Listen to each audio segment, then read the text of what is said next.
consumption for economic growth of every country. The second is I've also looked at the Ministry of Mines and a lot of mining data. So the two key challenges which I talked about in this chapter are, if we are looking at growth, the significant challenge that we are going to have tomorrow is the depletion of non-renewable resources. And again, the International Resource Panel as well as the Ministry of Mines gives us a lot of data on the number of exhausted mines that are going up in the country. If you look at the strategic materials which are needed for renewable energy, which probably nobody talks about, out of the 15 strategic materials, critical minerals which are required for renewable energy, 10 of them are 100% imported for India. We don't have them, not at the moment, or we cannot extract them. So we are completely dependent upon other countries for giving us these materials. Now that's going to be a trouble for us, because in the international prices, in the international markets, as these prices raise, we are going to face trouble in switching in our transition to the renewable energy. The second is the kind of simply look at phosphate. We have run out of phosphate, and our entire economy depends upon agriculture, and we have to import phosphate, we have to import rock phosphate. So these kind of minerals are getting depleted. We need to seriously look at that. The second part is what the industry economic engine feeds upon is renewable resources. Now we have significantly degraded our renewable resources. Look at the amount of pollution. No river in the country is safe for drinking water.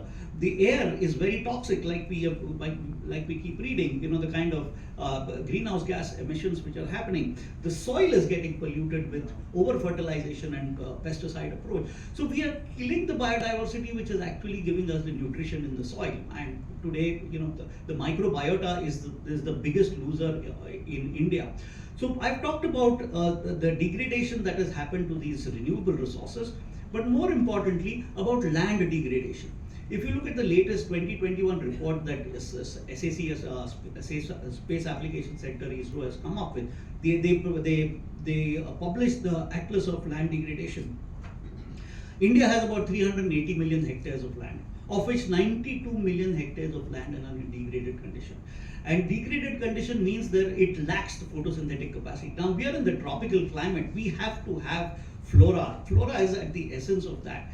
When Ukraine and the Gulf countries and Alaska and Russia boast about crude oil stocks, we boast about the most renewable source of energy, which is sunlight, soil and rainfall. We have these which are very dependable. Now the argument which I'm making is that when you're basing your economic growth upon non-renewable resources, we must increase the value add per use of the resource. Today we are lacking in that, and the classic example which Dr. Marshalkar always says about zirconium. We export our zirconium and import processed zirconium. So we need to get into these habits of increasing the value add per use of the resource. The second thing which we need to do is to use the resource more times than once, which is basically building circularity into that. We need a reallocation of the tax structure, the regimes, what have you today. So this is what I argue about non-renewable resource use. And for the renewable resource use, the biggest argument I have is that we must increase the value added from our renewable resource economy. And the bedrock of our renewable resource economy is agriculture.